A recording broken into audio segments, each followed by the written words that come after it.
आइए, सुनिए, देखिए, समझिए सनातन सत्य। जैसी दृष्टि वैसी सृष्टि, दृष्टि विज्ञान। कुदरत, कुदरती रचना एवं कुदरत के कानून से शाश्वत सुख की प्राप्ति। जोधपुर के परम पूज्य महात्मा उपासक प्रोफेसर डॉक्टर सोहन राज तातेड़ के निर्देशन में सनातन सत्य। जैसी दृष्टि वैसी सृष्टि, दृष्टि विज्ञान।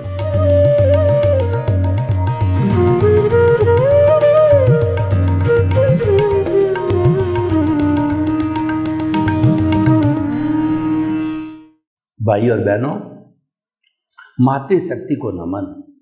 आज का हमारा बहुत ही सुंदर विषय है हिंसा अहिंसा का स्पष्टीकरण। और ये बहुत एप्रोप्रिएट समसामयिक विषय है कि हिंसा किसकी होती है। देखिए, हिंसा अहिंसा को समझने के लिए पहले हमें जड़ और चेतन दो तत्वों को समझना पड़ेगा। ये पूरा ब्रह्मांड, पूरा कॉस्मोस है, वह जड़ और चेतन दो तत्वों से मिला हुआ है। दोनों तत्वों की कैरेक्टरिस्टिक, उनके जो गुण हैं, लक्षण है, वो समझना बहुत जरूरी है।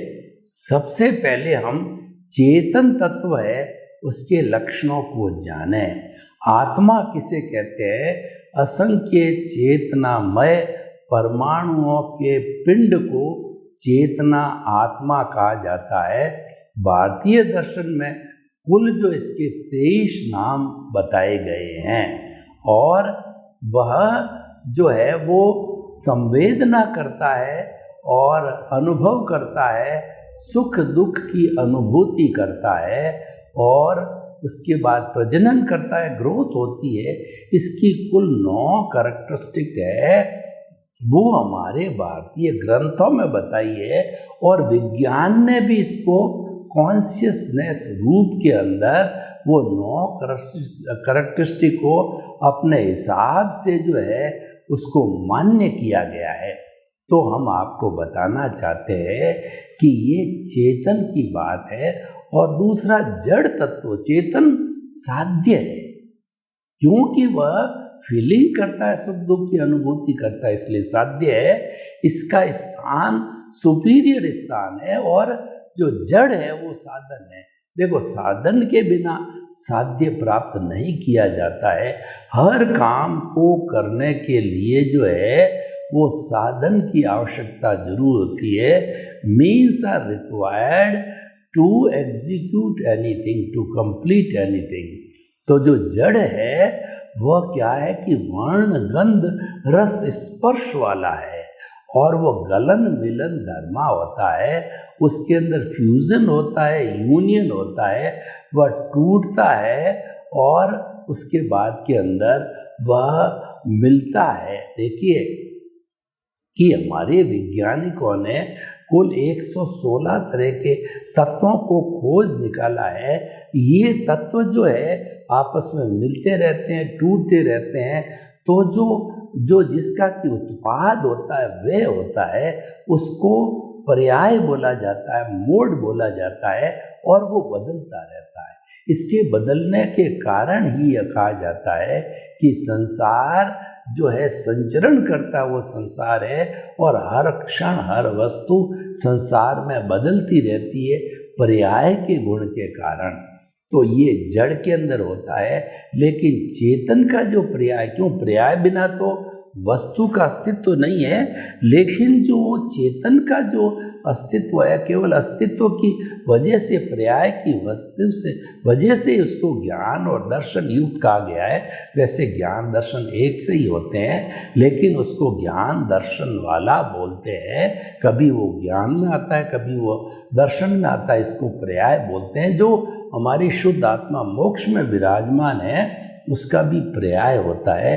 पर्याय का अर्थ होता है कि वह कभी ज्ञान में, कभी दर्शन में, कभी दर्शन से कभी ज्ञान में, ऐसे आता रहता है। शुद्ध परमात्मा स्वरूप आत्मा भी।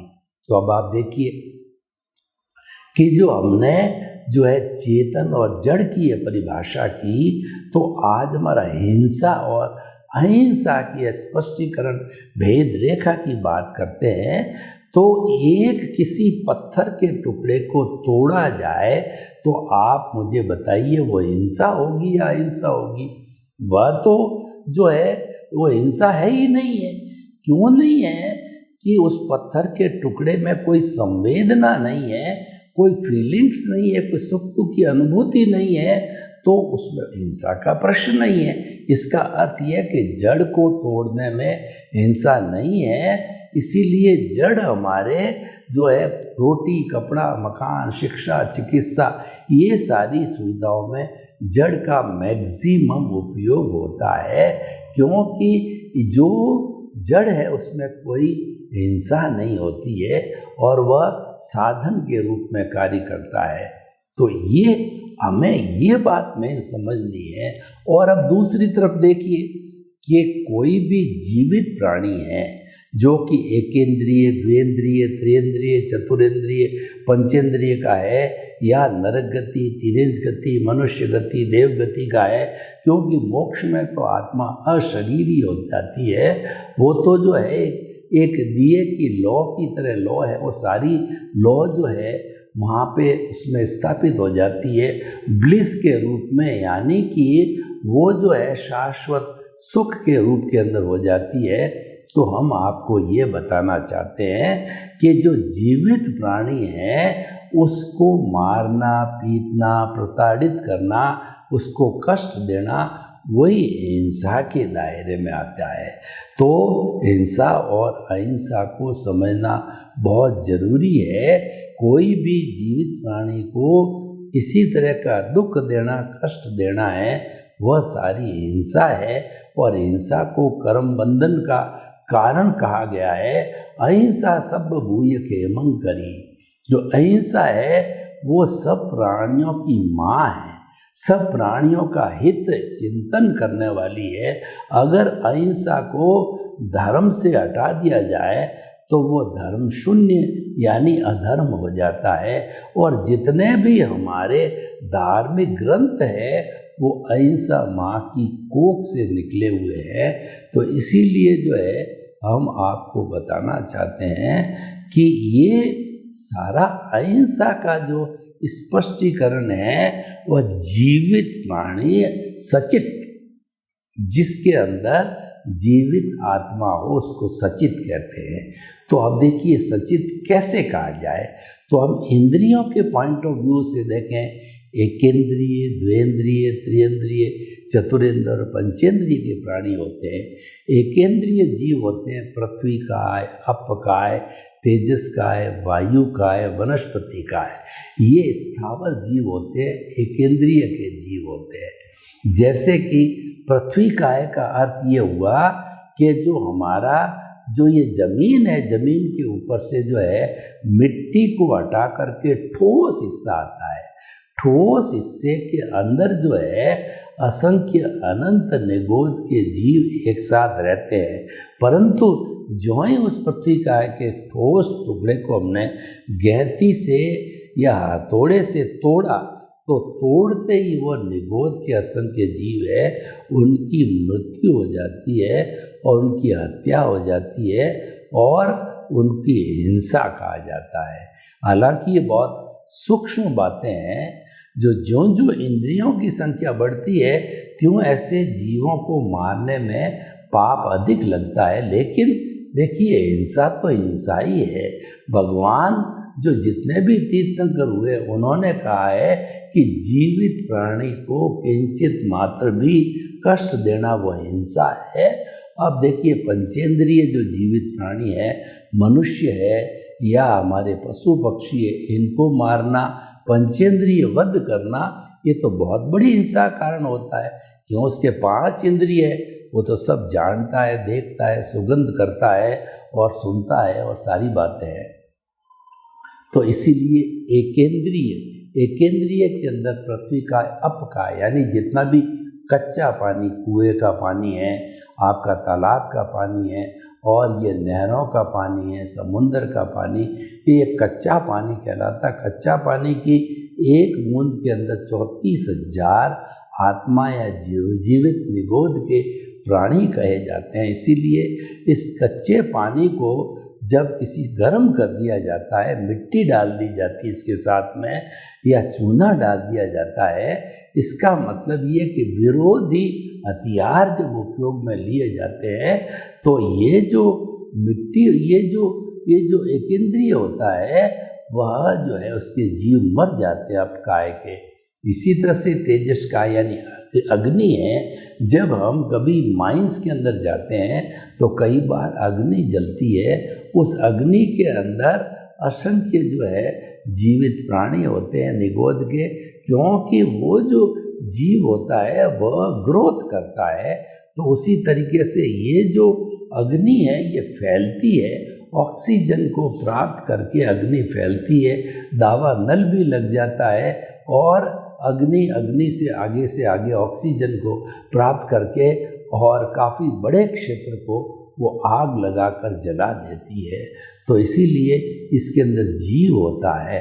पृथ्वी काय, अपकाय, तेजस का, वायु काय में थैसेक्स नाम के जो है वो वायरस होते हैं, जो कि वायरस जो है हम सांस वगैरह लेते हैं, हमको नुकसान नहीं पहुंचाते, पर वो गर्म हवा में छोड़ी या कोई भी उसके अंदर भाप वगैरह छोड़ दिया जाता है वायुमंडल के अंदर, तो हवा में थैसेक्स नाम के जो है जो उपयोगी वायरस होते हैं वो मर जाते हैं। ये वायु काय की हिंसा है। इसीलिए आप देखिए कि जो जैन धर्म का साधु है, न तो पृथ्वी काय को उसको मारना नहीं है, तो कोई तरह की मिट्टी नहीं खोदता है, अब काय का कच्चा पानी नहीं लेता है, अग्नि जलाता है वायु के लिए, वो मुंह के आगे पट्टी लगा करके बोलता है।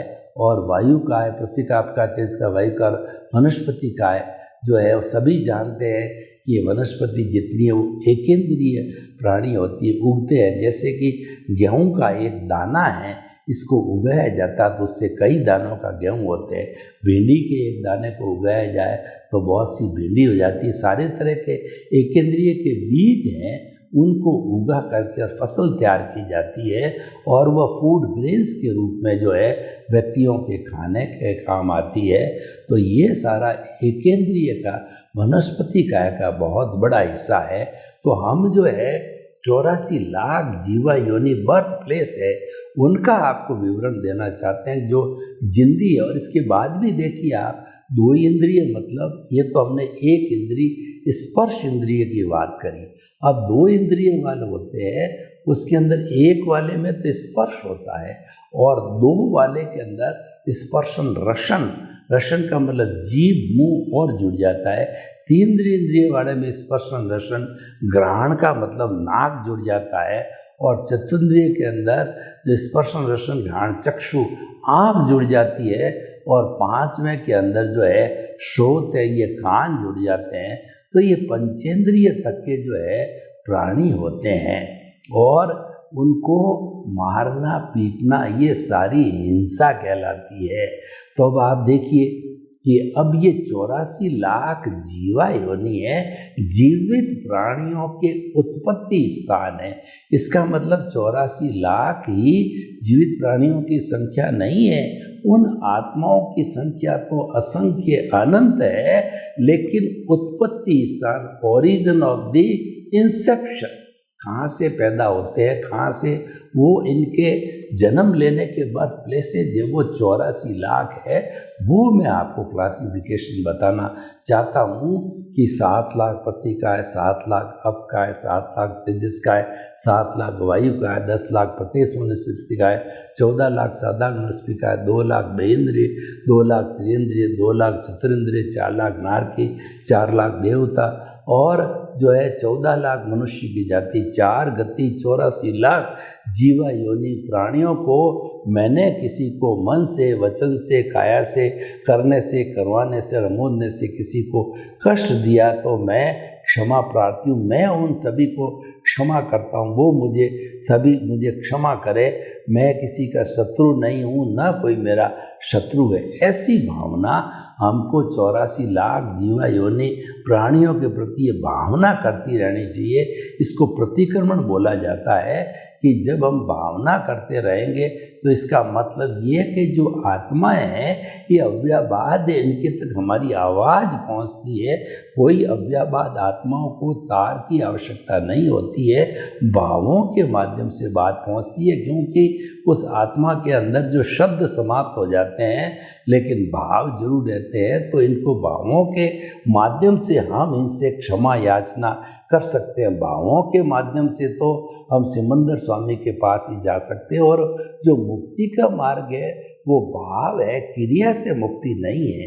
ये बात हमें अहिंसा में बहुत अच्छी तरीके से समझ लेनी चाहिए कि जो मन वचन काया की जो शुभ प्रवृत्तियाँ वह समस्त क्रियाएं हैं और क्रिया में मुक्ति नहीं है।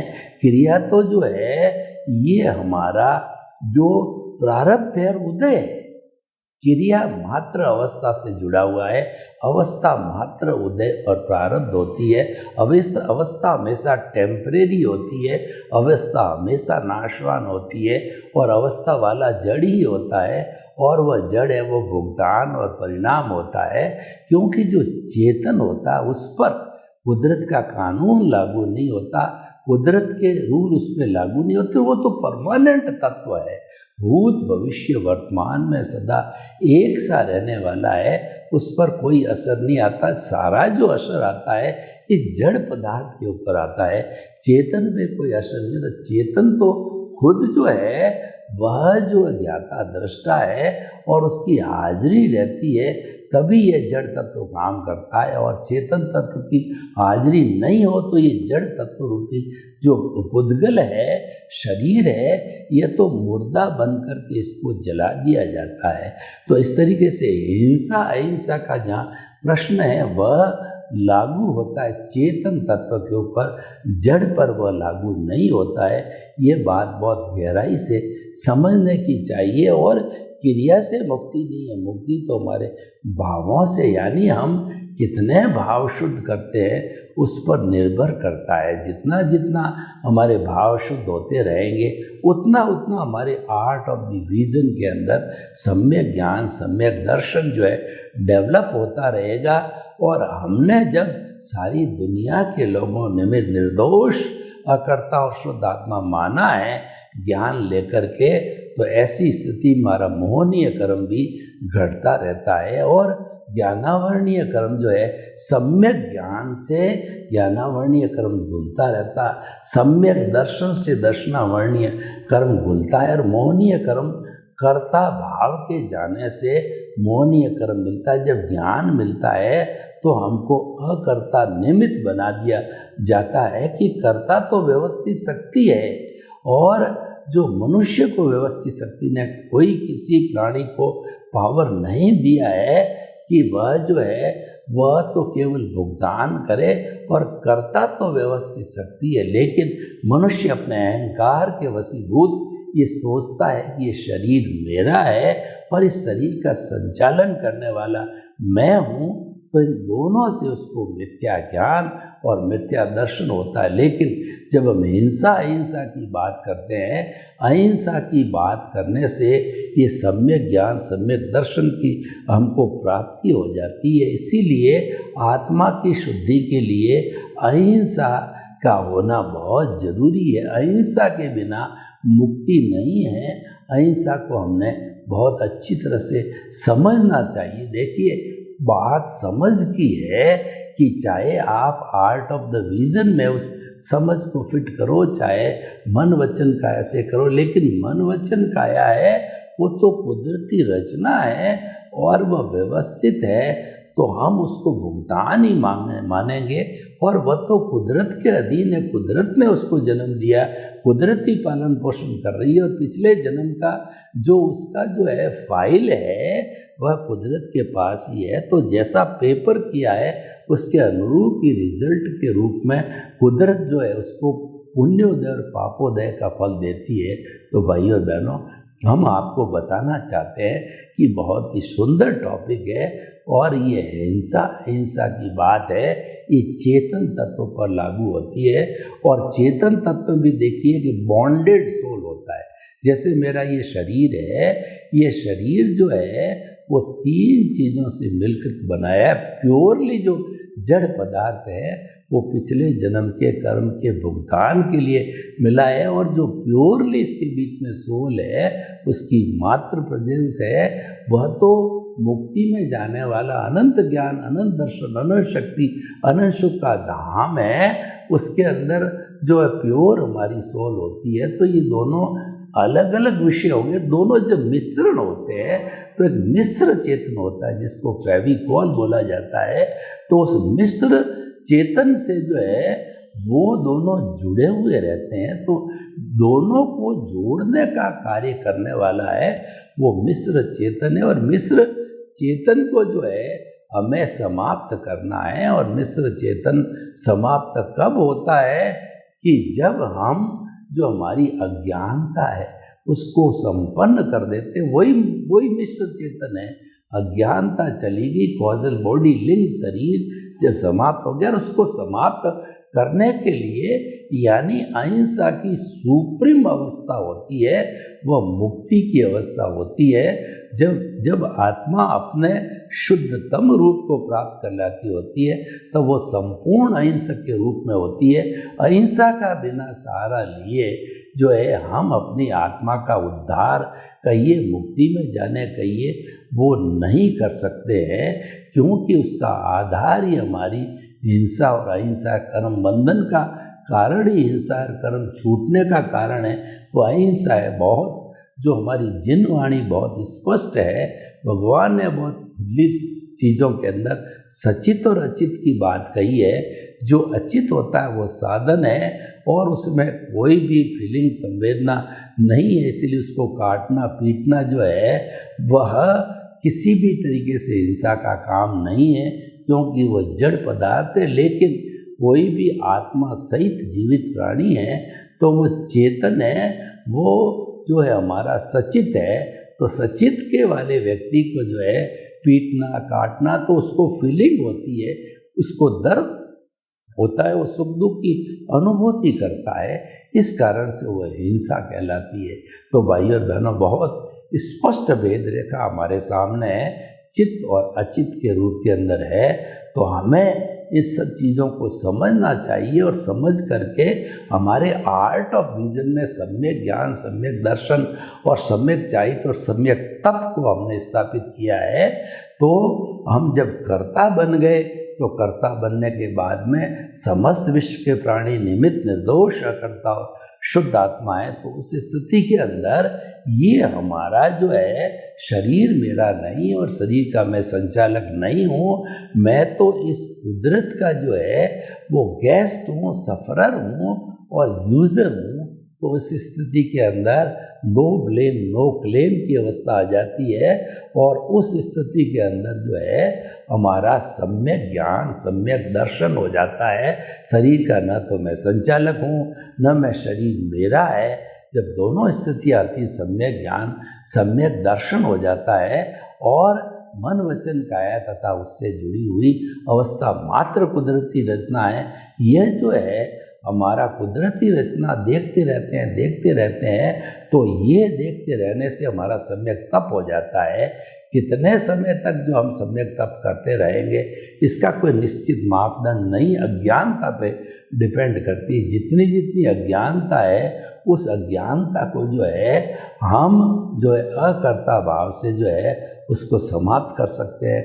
निमित्त निर्दोष कर्ता और शुद्ध आत्मा से उसको समाप्त किया जाता है।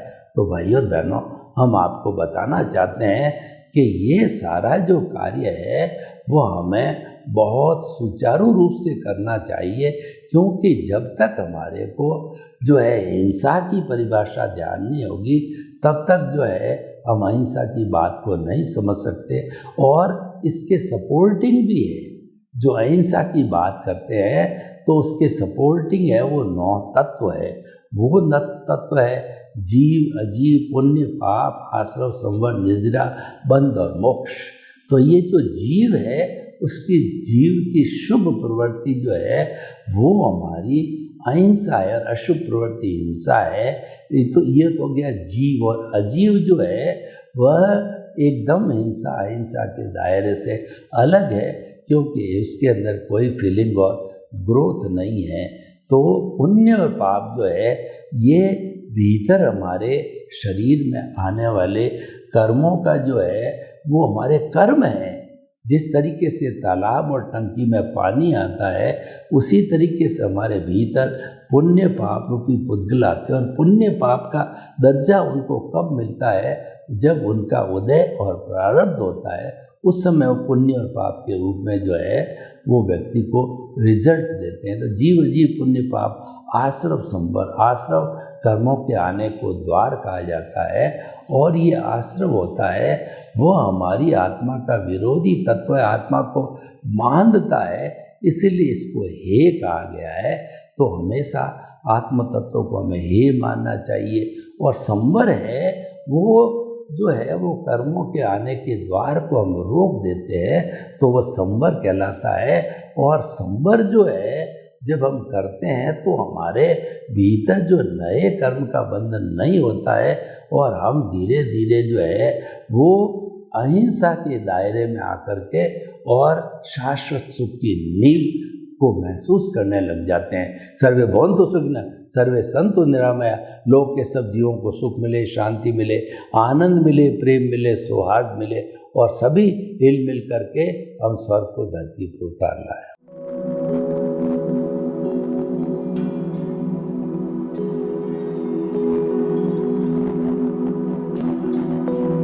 एक ऐसा अंतर्राष्ट्रीय ख्याति प्राप्त मानव जो गुरु प्रेरणा से पिछले 20 वर्षों से वानप्रस्थ जीवन जीते हुए 24 घंटे मानवता की सेवा में संलग्न है।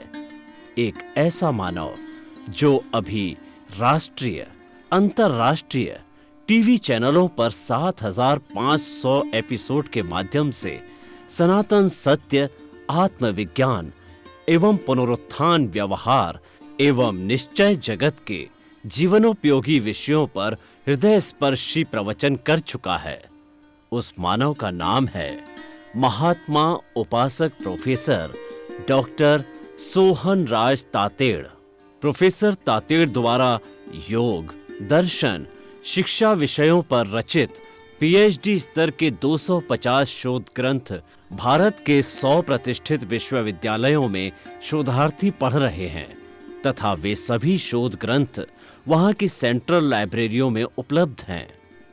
महात्मा सोहन राज ने अभी तक हजारों स्कूलों, कॉलेजों, विश्वविद्यालयों एवं संस्थाओं में सेमिनार, वर्कशॉप, कैंप लगाकर लाखों विद्यार्थियों को योग, दर्शन, शिक्षा का प्रशिक्षण देकर उन्हें सुसंस्कारित किया।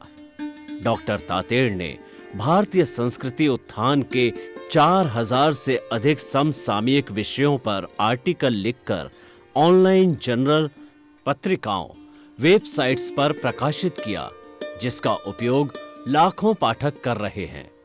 उपासक तातेड़ के 5000 से अधिक आज का सुविचार, आज का शुभ संदेश, आज का मंगल भावना योग आदि चिंतन websites, Twitter, blogger, Facebook, YouTube माध्यमों से लाखों लोग अपना जीवन निर्माण कर रहे हैं। मानवता के मसीहा ऐसे महामानव महात्मा सोहन राज तातेड़ के प्रोफाइल को अभी तक विश्व के 20 लाख दर्शक यूट्यूब पर, 12 लाख गूगल पर एवं लाखों दर्शक फेसबुक, ब्लॉगर, ट्विटर और इंस्टाग्राम पर देख चुके हैं।